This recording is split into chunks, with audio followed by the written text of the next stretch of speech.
Here they are. We have seen the Mermail deck in action plenty of time this weekend, and in particular there is one card that didn't really get to shine, which is the statue of Torrent, because in the instance it was up against another water deck.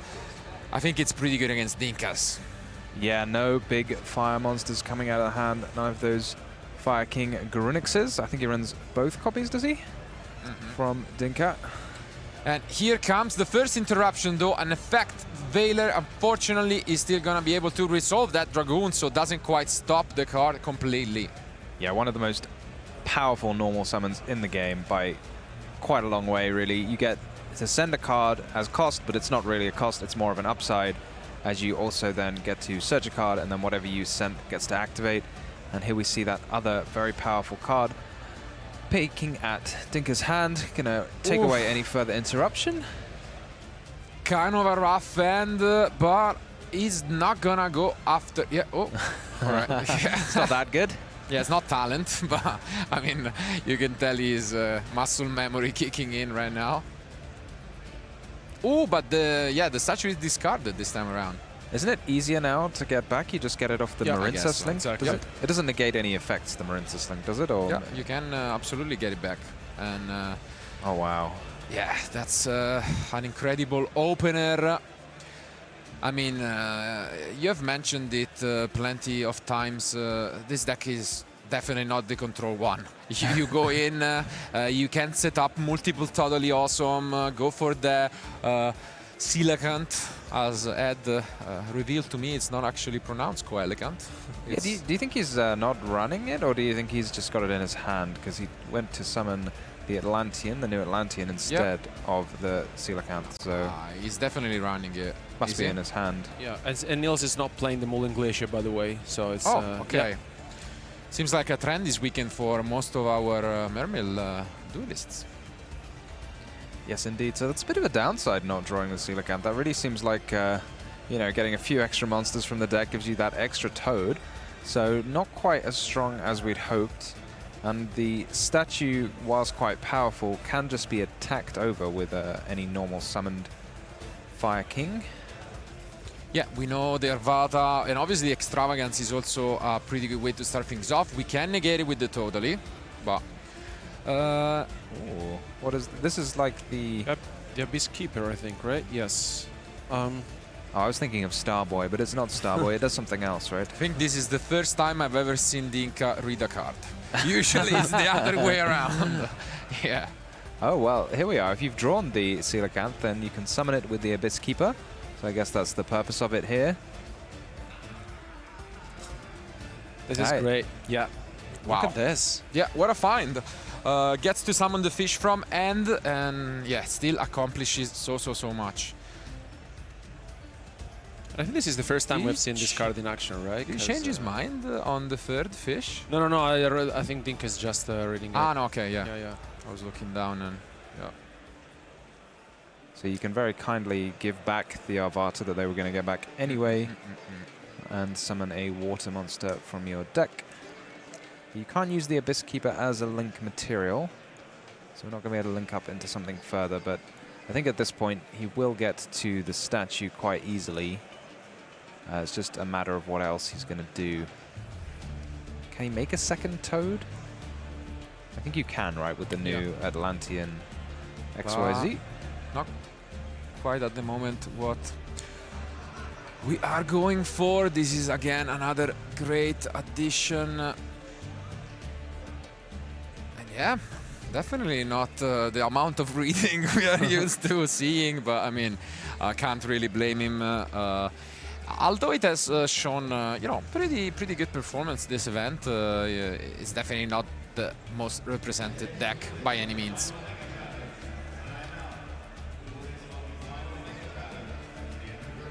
So no statue going to be summoned here since it's already been used. But instead, we just get another Dragoons, which is perfectly serviceable. Going to turn the Dragoons and Pike now, I guess, into Toad number 2. That's great.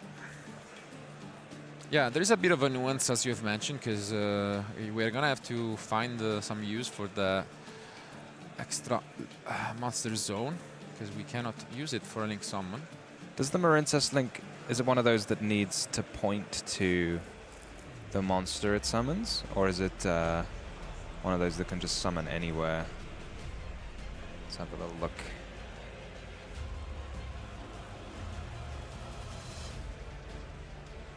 Not that it matters too much since it has an arrow pointing to the left. It does. Yeah, It does? It does. Oh. Yeah. Yeah. Oh, I'm a bit...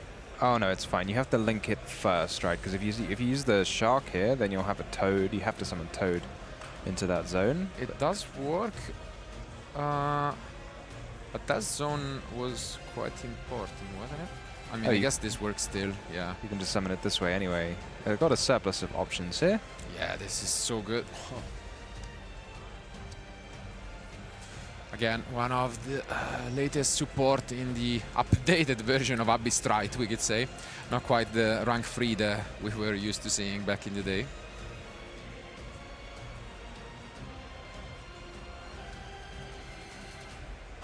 What an opener. I think this is by far one of the best ones we have since this weekend. Yeah, I mean, we saw something similar against, again, water deck. This is a fire deck. Do we have any non-engine in Dinh-Kha's deck?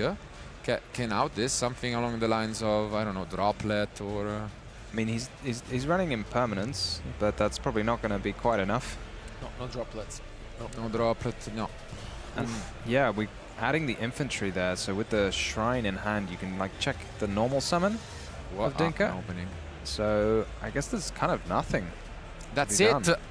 One more draw, and I mean, in its miracle, the end was not that great. We had the extravagance, which most likely you're gonna negate, or it depends. I guess there are two different school of thoughts about this. What do you think, Tom? I think once you've seen the hand and you know, like, there are 3 cards that do nothing. Yeah. So there's only the extravagance and the top decked card. So you just negate it, and then you negate whatever else the other card is. But not the case. I totally agree with you, by the way. But totally agree. Totally agree. You got it. But I think you're very unlikely to lose either way. Yeah, but just, I mean, with that extra information, why not? And now we see the Arvata. Oh, Arvata can actually... does it has to destroy a card in hand, does it? To negate effects? Or, sorry, does it have to destroy on the field, or can it destroy something in the hand? No, you can also destroy from hand. I'm checking just the boost, because it gets boosted, right? Yeah, by 300. No, for each material, though. And that's it. Yeah. So yeah, that's not quite, yeah. And yeah, I mean, what a start to this semi-final.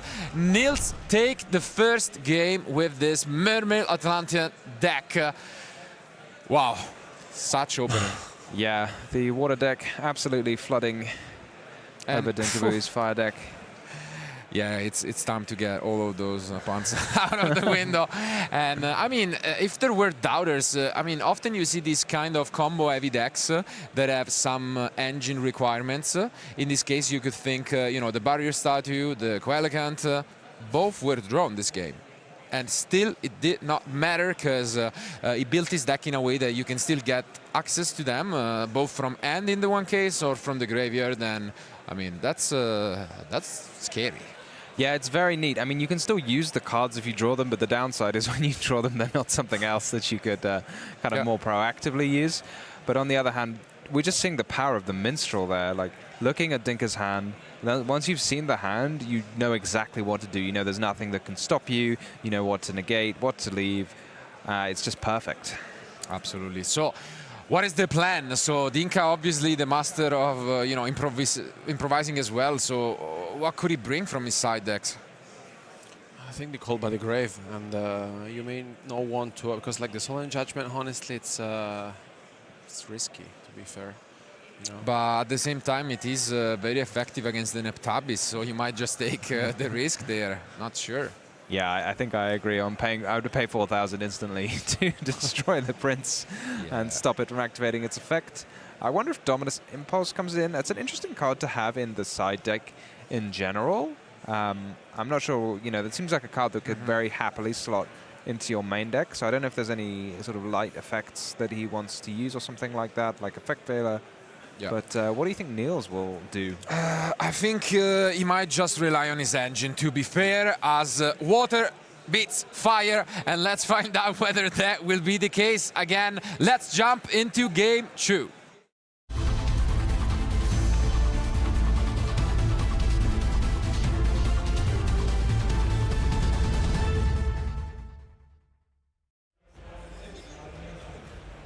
Oh, he's made a nice little smiley face for us. Yeah. I think that's cooler than Dinka's arrow. I've never seen it before, so yeah, I'll give the bonus points to Nils. It makes your hand better. Ooh, and we drop already the Purulia, but we have the Ash to negate it. I like it. Even the hand traps are water and fire themed. Yes, that's great. I was wondering as to how much that hurts Dinka, but obviously if he's willing to Ash Blossom it, then it's doing something.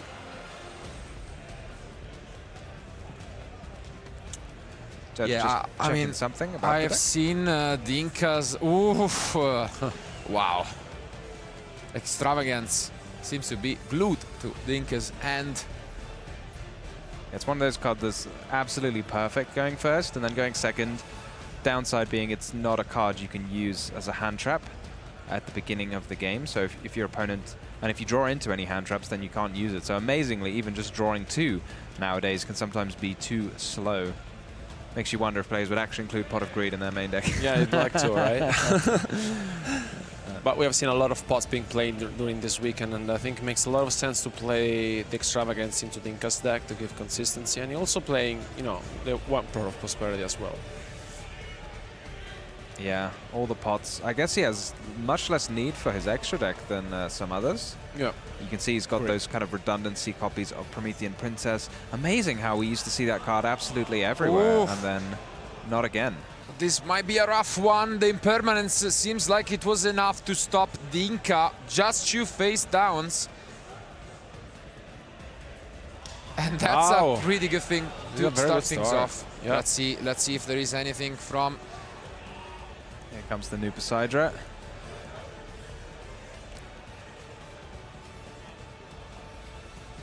Oh wow, this can bounce face downs as well. This card is unbelievable, honestly, and it's such a great addition to the deck. And now also with the Dragoons being sent to the graveyard, then he will also be able to search another one. And yeah, the face down is set. Nils just clarifying the chain links here. A lot of the Atlanteans, I think maybe all of them are mandatory, so when they're sent to the grave, it does force you to activate them in a particular order, because mandatory effects must be activated on a chain before optional ones. But given there's 2 Atlanteans, you can use them both in any order you like, because they are both mandatory. Wow, imagine using this Minstrel on your opponent's, you know, after you've gone second, you still want to look at your opponent's hand. Still holding a decent fist of cards, Dinka. And this is gonna resolve, it seems. Let's see. Yes. Is it? No, we are still thinking about it. Yeah, and it is resolving, and this is big. Once it resolves, again, it's one of those cards that reminds, you know, in a way of the Duo Drive. It gives you so much advantage. Wow, after coming this far, Dinka definitely with his back against the wall in this one. Yeah, 1 normal summon. You're right. It's a bit like you just add 2. I mean, would you rather have a normal summon or a rank 4 that adds 2? Easier to get to the rank 4, I guess, because you can get it with any variety of monsters. But as you say, like in the way you add 2, but also in the way that like it just often spells victory for the person who activates the card and successfully resolves it. Indeed. Do you think he was using the Minstrel or the Shrine there by discarding 2? I'm guessing the Minstrel because it was on top. Yep. And we take a look. We did set the impermanence, and that was sent back from the Poseidra. Yeah, we are now defenseless outside of this last face down card.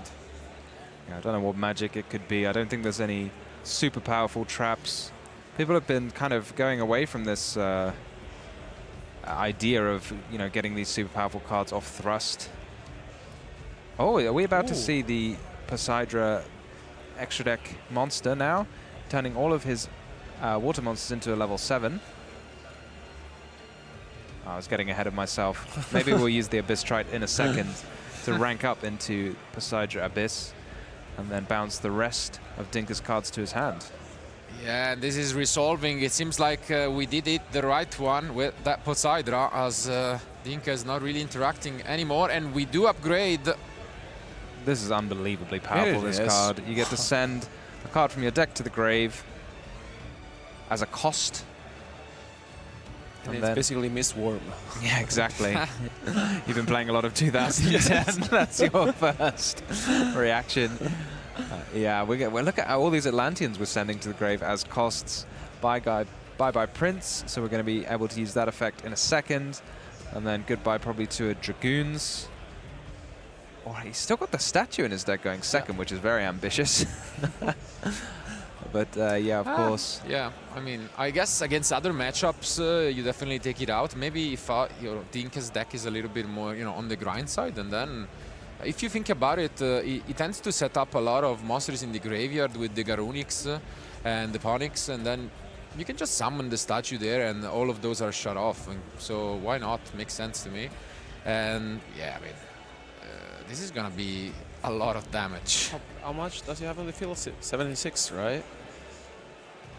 Well, yeah, if he gets the Coelacanth out of his deck right now, that would threaten last chance to 8,000. interact. Do we have a Dominus card, anything like that?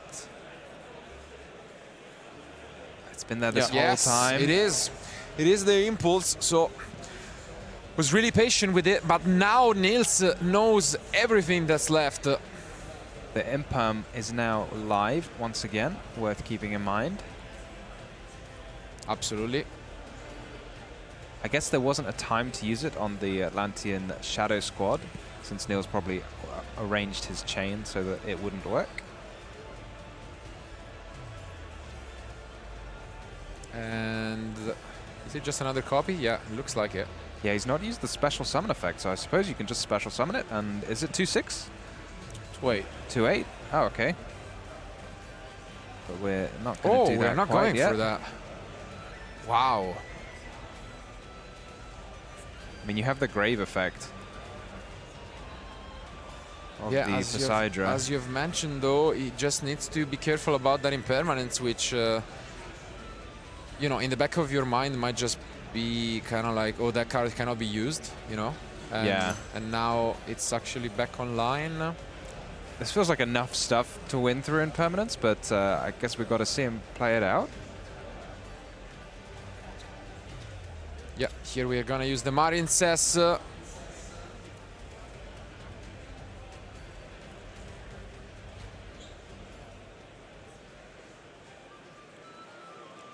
Not quite got access to any tuners yet, as far as I can tell. So stuck to Lynx and XYZ monsters for the time being. Do you think Dinh-Kha's thinking on the Marincess? Yeah, he's definitely thinking, which I think, is gonna activate Nils' sense regardless, even if he lets it through. He will now probably think back to that impermanence. And yeah, you can tell Dinh-Kha is just trying to figure out if there is an optimal way to use it to just hopefully get another turn. Yeah, it can be one of those cards sometimes. It's quite a minimal effect, so sometimes you want to hold it until you find the best chance, but then you find there was never a good chance and your opponent just attacked you for 8,000 before you got a chance. So maybe you just use it now and hope, but... And yeah, makes sense. There it comes. And now finally, for Nils, Dinh-Kha is really out of responses, and let's see if we can get enough damage on the field. Oh, here comes the Minstrel effect, which doesn't often get used. I think you can send the top 3 cards of your deck to the grave, and I think it's a cost, so if you hit any Atlanteans, then you get to use the effect. And I was wrong, it is actually a tuner as well, so I want to see Trishula. I don't think it's in his extra deck, but...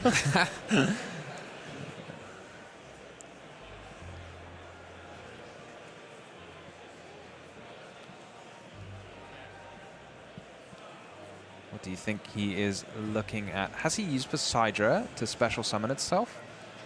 Because that would be quite a lot of damage if he hasn't used Poseidra already.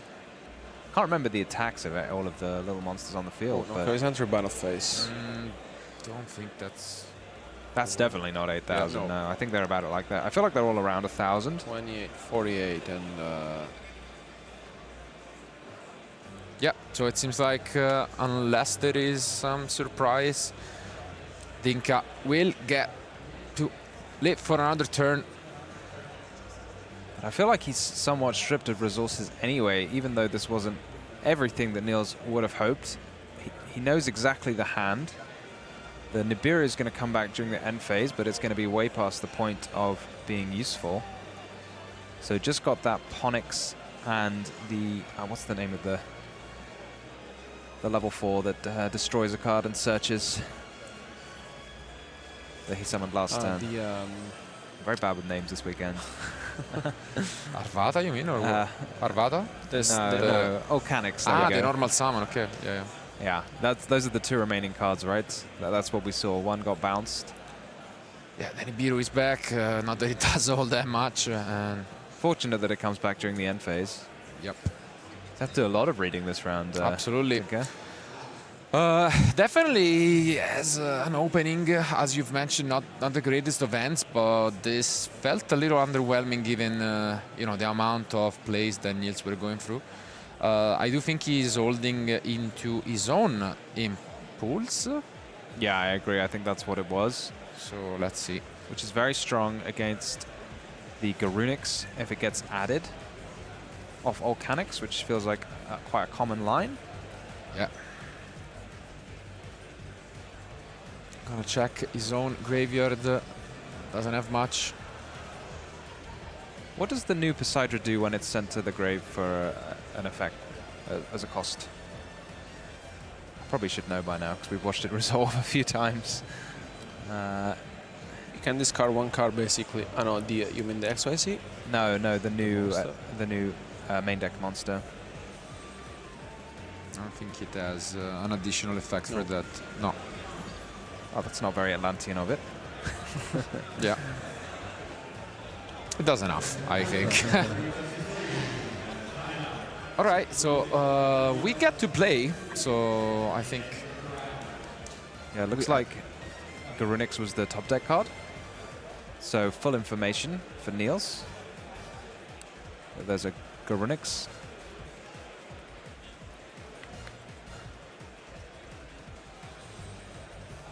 So definitely an opening again for Dinh-Kha.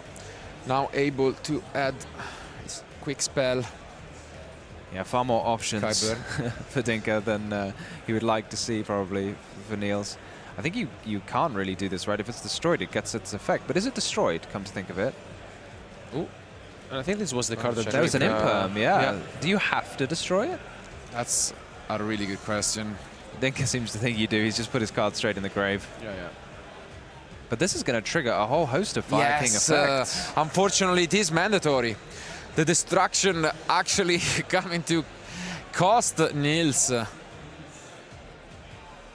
Yeah, it's really tricky there because I think you really wanted to wait for it on the Garunix, but if Dinh-Kha was able to destroy, for example, the Volcanics, he might be able to make a chain in such a way that the Garunix would sneak onto the field without being able to be negated.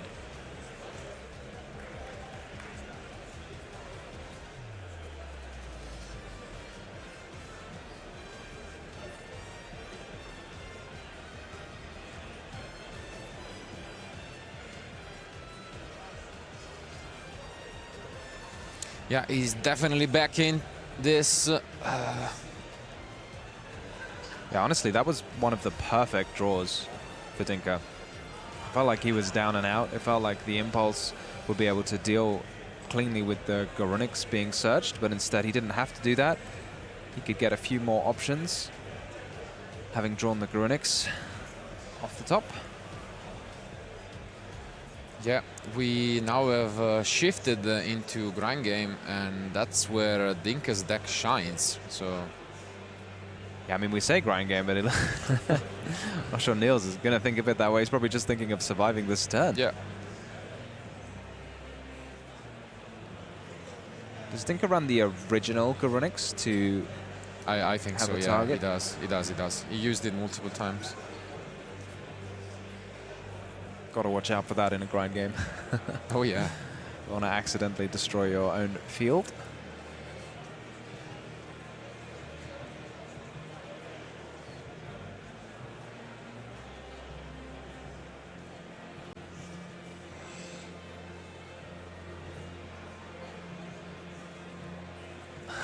There it is. Oof. What a find. I mean, Here it comes. The crowd really enjoyed that. That's just Yeah. not something we've seen for a very long time. absolutely. But yeah, positioning does matter. And unfortunately, Nils did choose that middle zone out of the ones available for the Miracle King Neptabis. And he's going to get punished for it, possibly. So he's poking through his grave now. Maybe now's the time. Yeah, seems like that is the case. Not going to check the card even. Well, you don't need it. You have the Yeah. Sidra I mean, coming out still. here. Yeah. Still. He knows what he wants to do. He's just Yeah, checking he hasn't okay. drawn the card he wanted to send. It's a spell anyways, so I think he's good. But he's already used the heavy infantry now, so what other interruption options does he have? You can make Shadow Squad. There's nothing that adds back from the grave, unless I'm not mistaken. So just bounce the Animo there. Yeah, so he's gonna have to just send it to use.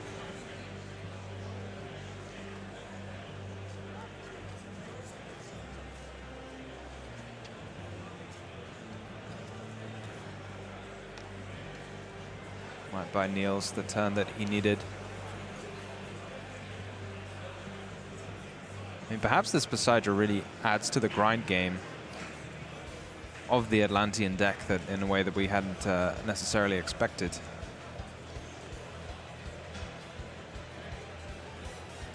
Totally, but now we are okay. Usually we see this with the Sanctuary during your opponent's turn, but it's good enough like this. And we are gonna dark hole the rest of the field away.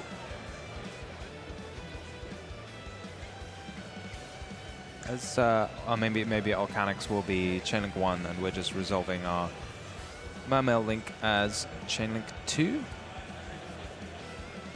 Allowing you to send a card as, is it a cost to send? Oh, special summon? Yeah.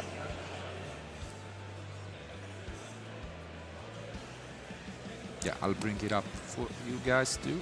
Thank you very much. This is a very niche card. I feel like it's not used super often. Yeah, and unfortunately he's gonna shut down the summon. Maybe not something that Dinh-Kha was expecting. Yeah, I can't imagine it. Yeah, because he's gonna be Chainlink 1 and Chainlink 2. So the statue comes down first, stopping that Garunix from hitting the field. And now we are holding that Prince Neptabis that we searched last turn. So I know he discarded it during Dinh-Kha's turn, yeah, that's right. He did. I'm wondering what the set is. Is it a Fire King card that was searched, or am I Yeah. just forgetting? Yeah. Yeah, the Oh, quick it's the spell. Skyburn. Yeah. The Skyburn was searched. So we do have a lot of recursion available from Dinh-Kha. Yeah. And most importantly, a lot of resources gone from Nils. Yeah, for sure. And the Garunix, when it's destroyed, right, it gets it lets you re-summon cards equal to the number of Fire Kings that were, well, I think materials it Yeah. had. But I think that was a call by the grave off the top for Nils. Yeah, so that's what he Ooh, drew into. this could be very important. And it's again the Poseidra. And this is going to instantly force out the Skyburn. Otherwise, that Garunix is going straight back to the extra deck. Nils patiently holding on to his trump card there, the call by the grave. This is Oh, big. That's a big ask, especially because I think that was the only activation. And yeah, you can see Dinh-Kha really not happy about that. What a clutch draw that call by the grave was. Oh, but Ah, but no target. It does no target. Ha! never mind the kind of an anticlimactic ending when this call by the grave seems like it could give the game to Nils. No more target, we are going to game 3. Wow. Yeah, that was very back and forth. I feel like my mind is going to that first turn for Nils and wondering if there was any way to put 8,000 damage on the field. I'm sure that'll be something we'll have a look at later in the analysis, but absolutely crazy game. It looked like Nils kind of had the game. He had everything that he wanted. He looked at Dinh-Kha's hand. He could see everything, but a very useful draw for Dinh-Kha there and straight back into the game. I mean, very consistent from him, honestly, to stay into this game. And then, as you mentioned, Tom, maybe it would have been interesting to understand whether Nils had the chance to close that out or if he just preferred just to go for that line. But now we are into game 3. And yeah, we have a football-related saying in Italy, gol mancato, gol subito, which means when you miss, you know, a goal, then your opponent is gonna score a goal back, and it is what he needs to be afraid of, because you know, cards might always be on your side, and although obviously he still has a great advantage going first with his deck, you never know, you know, and a chance is something you really don't want to play with, so we'll see. But definitely Dinh-Kha, I think, yeah, is gonna still ask for some more cards to read. Maybe wanna adjust his side deck just in case. Could it be? I'm just thinking a Lancia, maybe? That's exactly what I was thinking. Would you put it past Dinh-Kha to just be mind gaming his opponent?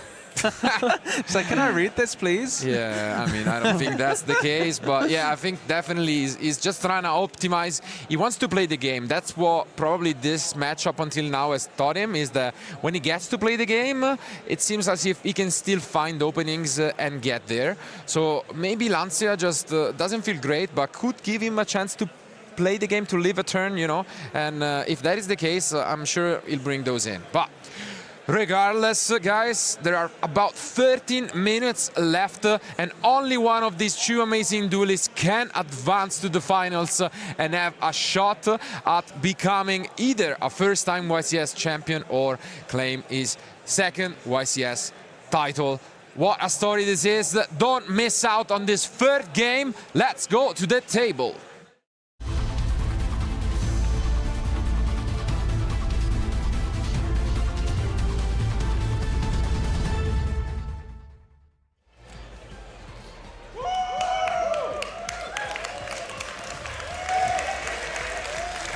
And here comes, you know, a bit of support from the large crowd gathered in front of us to watch this semi-final. Nice handshake, and let's take a look at this end from Nils. See a lot of monsters, as you would expect. It's always what you want to see. I wonder if Dinh-Kha, like, having read a card, it seems like he probably didn't have a side deck plan, but what is the play from Nils? And here comes Mulcharmi Purulia. Great card against the deck. Maybe they'll be trading fire and water traps once again. Doesn't seem like it is the case. Might have resolved.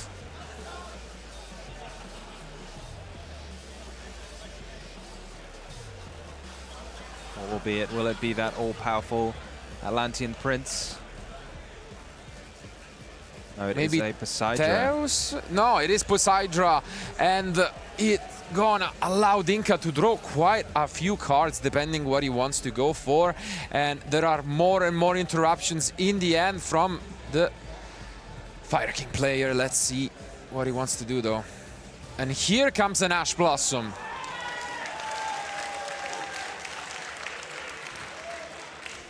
Crowd really showing their support for Dinh-Kha here.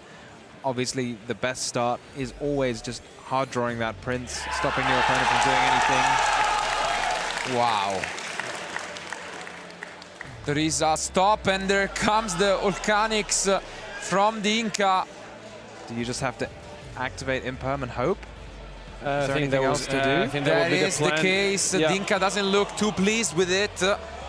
Unfortunately, does not have the outplay with so many of the cards you could just chain, but Yeah, there are so many Fire King cards here that could be chained instantly to get your Avatar to resolve. and We're just instead we crashing. are just gonna crush. It's showing off Is Garunix? Yeah, it's going to be double Garunix. One, the OG one, at least it seems, and then we are gonna get the new Garunix.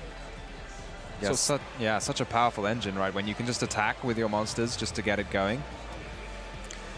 Ooh, and I see a lot of interruptions in the end from Dinh-Kha. So them as well. Valor Impermanence. Wow, Valor Impermanence Impulse. So many different interruptions available. But in terms of engine, this is about it. So he will be careful about what he wants to destroy here.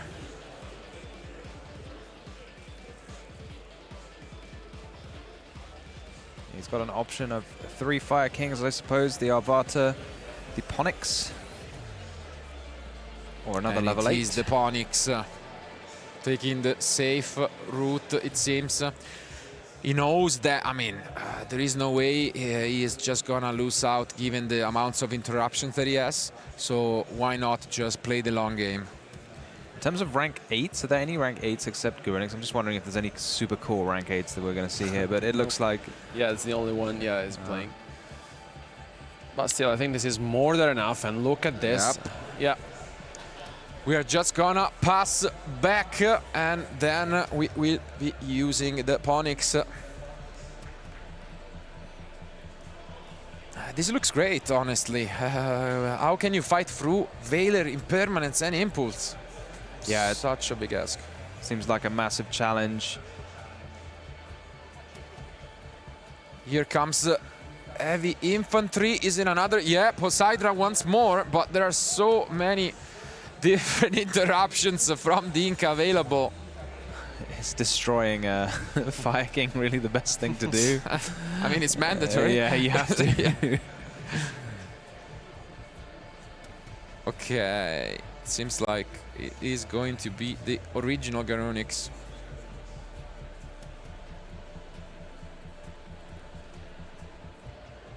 Wait, does something get bounced? Yeah.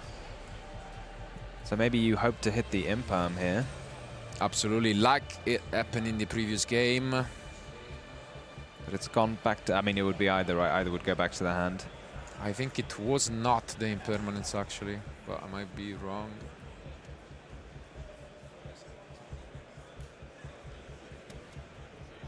Yeah, you can feel the tensions. Only 8 minutes remain. Only one of them can advance. Yeah, I got so wrapped up in the duel, I wasn't looking at the clock at all. Dinh-Kha did have to sacrifice 2,000 life points last turn to get his engine going. And here is gonna slam down this Impulse.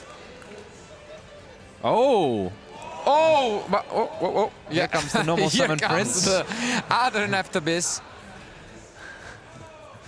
And also, let me check, because...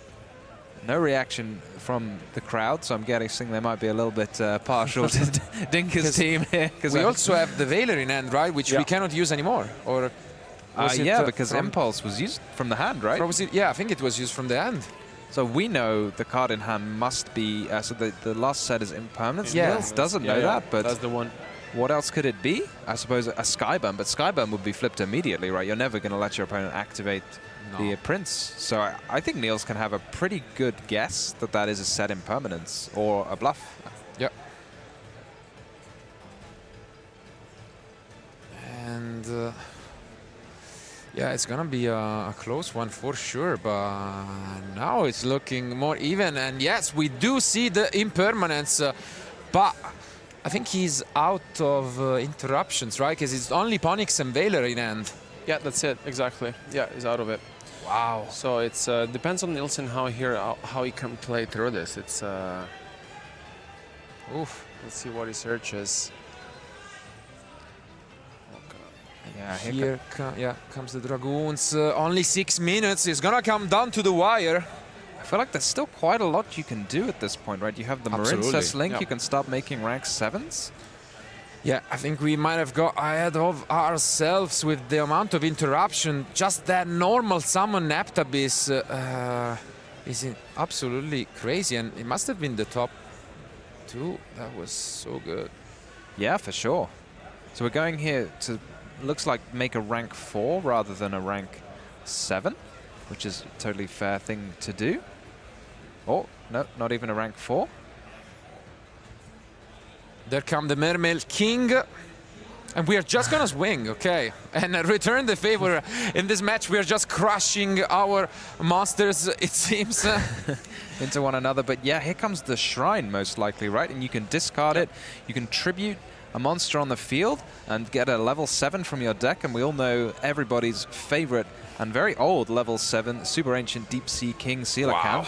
You're going to get a card to search off the Dragoons. So pretty much everything you could hope for right here.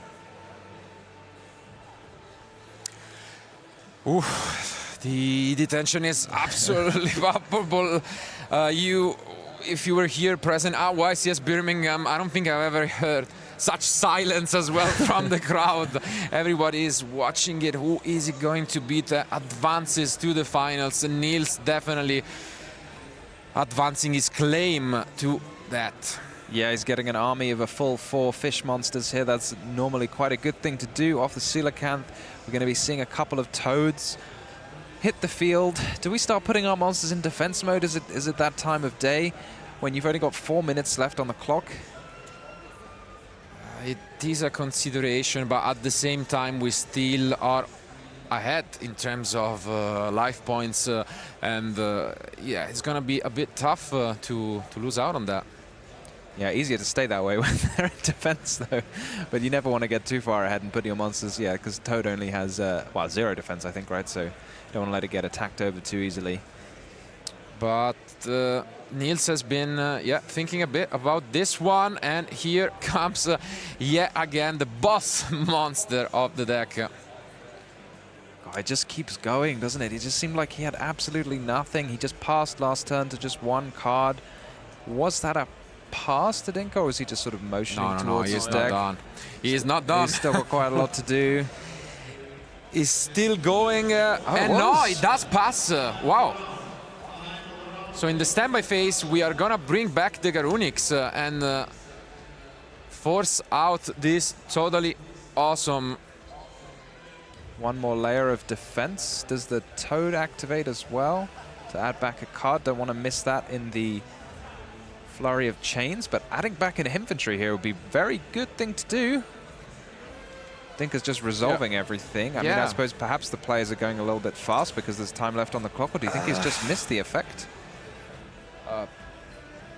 But I mean, I'm getting worried a little bit here because, as you're mentioning, he's playing super fast, but he's back in a good spot. It seems as if Nils maybe was going too much on autopilot mode in the previous turn and wasn't quite able to, you know, make the necessary field. He knew about pretty much the entire end. This is all known cards.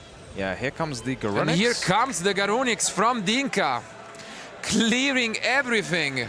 Wow. Got to keep in mind, though, the Poseidra can still be used. Yep. Discarding a card and special summoning a bunch of monsters. And here the defense mode position is going to come in quite clutch. 1, 2, 3. Can you clear the wall of monsters? Plus the Atlantean Prince going to summon another one from the grave.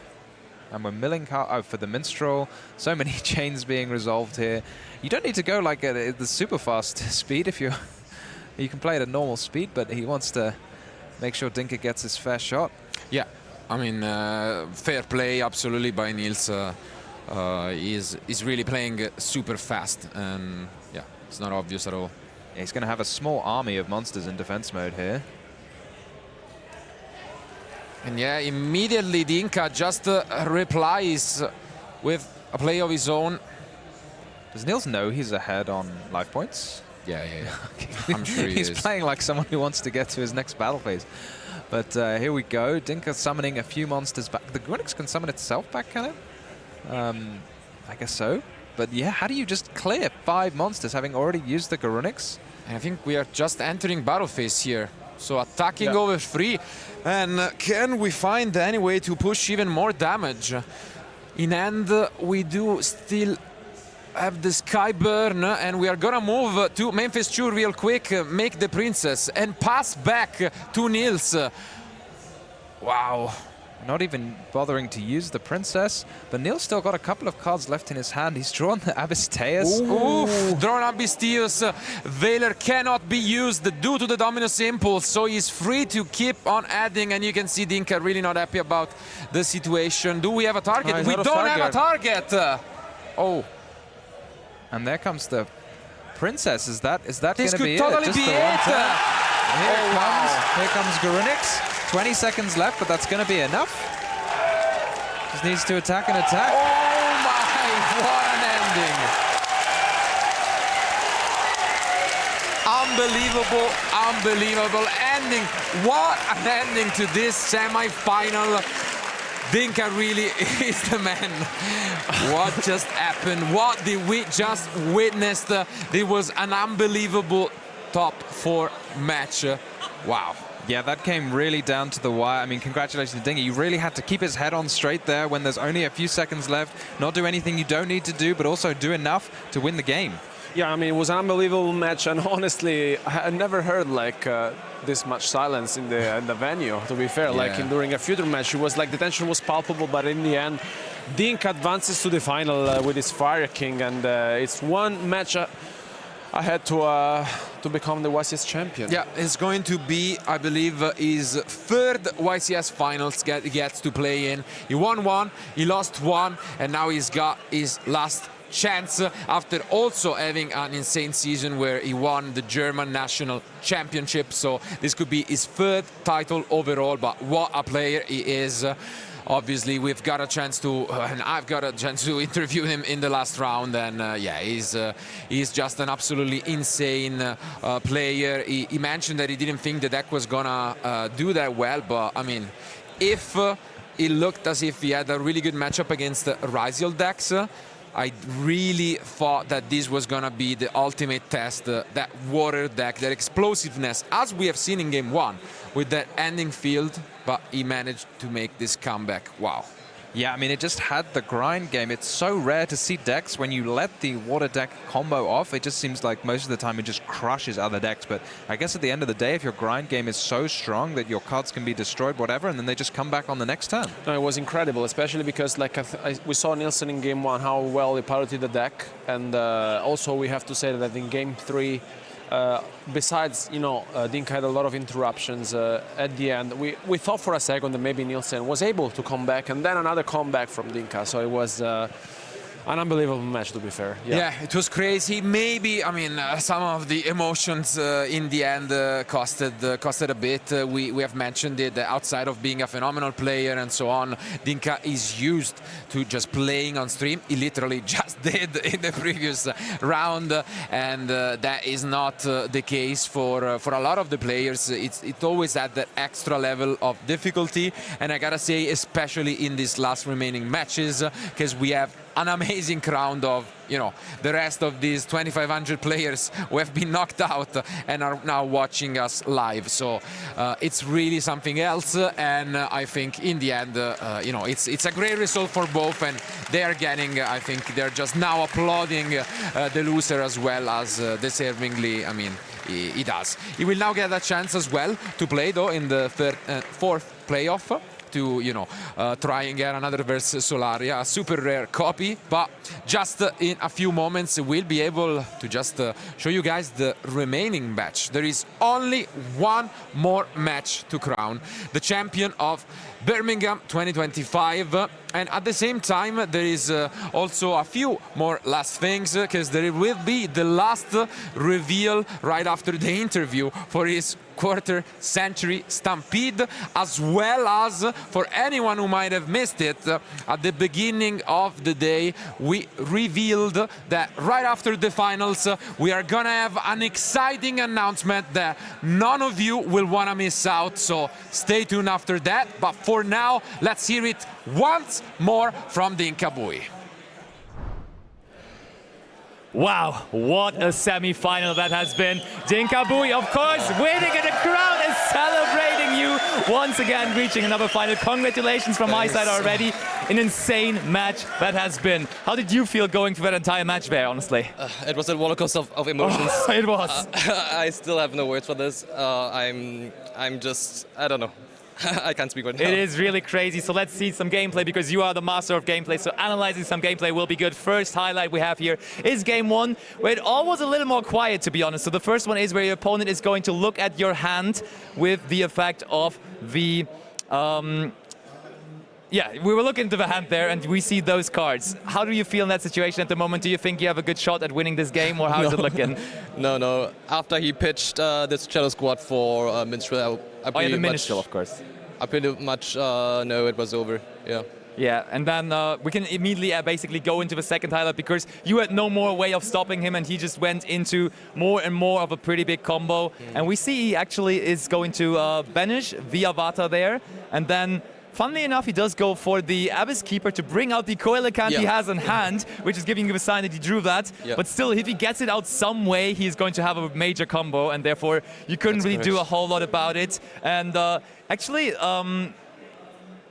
did you practice against the Merman matchup at all, or were you just practicing against the other decks instead? Not really. I played it back then when the new support was announced. Fair. Without the Poseidra. So I knew how the deck functions. Fair. Yeah. All right, but then last but not least, from game number 1, we do then have the interesting decision that your opponent decided not to negate Pot of Extra against. Did you expect that? Because he kind of gave you a shot of getting some more cards going, right? Yeah, I really thought he would have negated that. Yeah. But protecting the statue is probably also like good enough. Yeah, true. The statue there was still sitting on the field. Very impressive field, and also the field that was very quickly after enough to win game number 1. At that point, of course, things were looking rough for you because you were down that one game, of course, facing that strong combo deck that Mermel is. But into game number 2 we had. And game number 2 started very quickly. The crowd was applauding because Nils had the Perulia, which is honestly the best Mulcharmy probably against your deck. Yeah. But you had the immediate answer to it. Tell us from your perspective, is Perulia the best Mulcharmy against your Fire King deck? Perulia and Meowth are both pretty good. Okay. Perulia probably a little bit better. Fair enough. All right, so we're just browsing through those highlights. Of course, you need a little bit of rest after this intense match, but second highlight of the second game then is going to be your opponent using Infinite Impermanence on your Olcanix. Do you think you just have to take the gamble because you have so many ways of actually dodging Impermanence and Valor and so on and so forth, but you kind of have to do it, right? I think so, yeah. You don't get a better spot. Yeah, you don't really get a better spot, and you did pretty quickly after just pass it over. So highlight number 3 from that second game we have again here, and your opponent just... Were you surprised that he couldn't finish that game? Because he saw your entire hand, and still somehow you got back into this game and he passed it over with these 2 Link monsters on the field. What happened there, honestly? I think he needed like 2,000 extra damage. Yeah. No, a little bit more, I think. But I prevented the Abyss Rain summon with Impulse, so he didn't get the third body to kill me. So he needed to do a small board just to survive the next turn. Yeah, I think the Impulse there was really important because the Impulse did not only have a good impact, but it also freed up the Imperm you had in hand then, because your field was free again, so you could use it on the Corral Anemone later on as well. All right, next highlight coming right away, and there we see you slowly but steadily getting back into this game, and your opponent now has to use his own Dominance Impulse on the Kirin, which is, of course, now you're checking it right away. Yeah. He had another trap card in the graveyard, and it's mandatory to destroy the Kirin there, which actually helped you quite a bit, right?